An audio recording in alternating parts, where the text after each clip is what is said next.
5 from Hamber Secondary, and we're doing topic 2.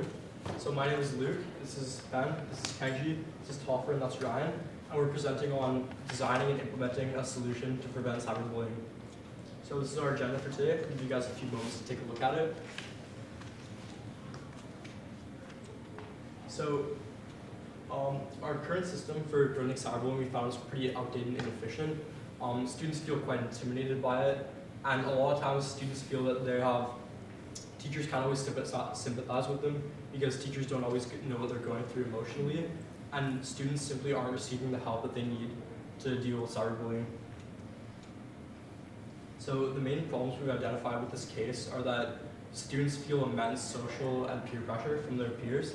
They feel that if they report cyberbullying, they might be labeled as a snitch, which can lead to them being bullied, which is a huge issue we want to stay away from. A lot of the time too is that students can't fully describe how they feel and how they're being emotionally treated, because when certain things are said to you, you can't really describe them in detail to others. So that's a big issue. And a big part of it too, just we're not doing enough to prevent cyberbullying because it's just going to keep spiraling more and more out of control.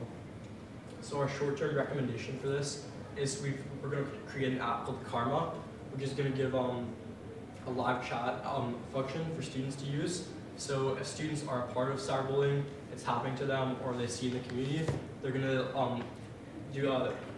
conduct a live chat, and they're going to talk to their teachers as well as peer counselors, and that's going to get them 100% confidentiality.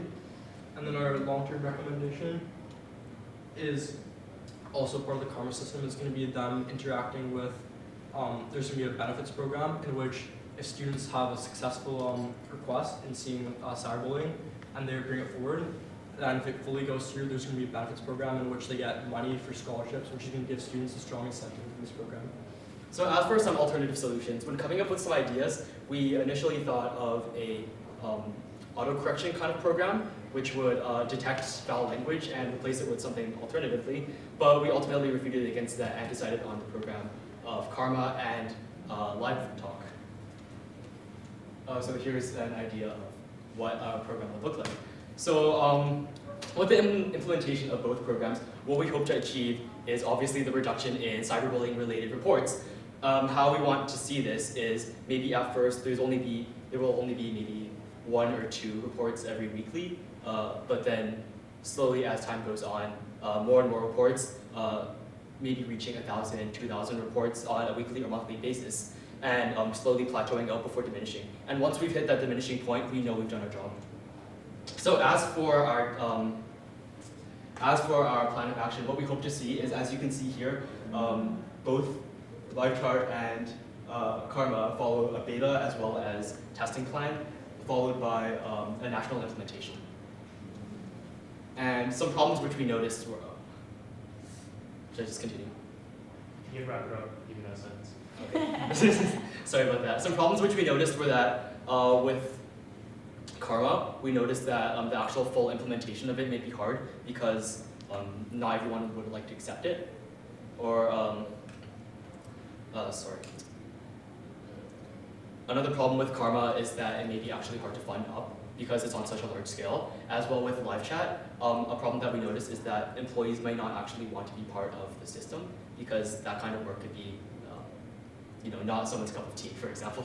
And opinions from employers might be a bit biased towards helping students because it depends on each individual person, right? All right, thank you very much. Any clarifying questions from any of the judges? I'm just going to ask the question, just to give you the opportunity to respond. In terms of risks and challenges identified and problems that would have with adoption, what other challenges do you see? Challenges do I see for Karma? With Karma? With Karma in particular, because you're operating on such a large scale, as well as, I'm not sure if we mentioned this, but you're actually tapping into chat logs. We see that obviously there's going to be a lot of criticism against that because you're dealing with something so private, right? Mm-hmm. As for other problems which I could see happening in the future, abusable systems. So what we mentioned is that there's actually a Karma system where you gain points as, let's say you were to report an incident, you were to gain more points, increasing your Karma score. But if you were to be reported, your karma score would be decreased, and that would be taken into account in the future. I feel like there's a potential that people could possibly abuse the system, maybe through third party or if they have, ulterior motives, for example, which would lead to a misunderstanding of the actual person. So obviously a karma score should be taken into account, but at the same time, let's say you're doing a job interview, the actual interview itself should be judged more heavily. But this is just like kind of like a numerical score. I'm not sure if you're familiar with. We're in. Yeah, sorry. Unfortunately, we're not asking other back and forth, unfortunately. Sorry about that. All right, thank you very much. All right. Thank you very much. Good luck.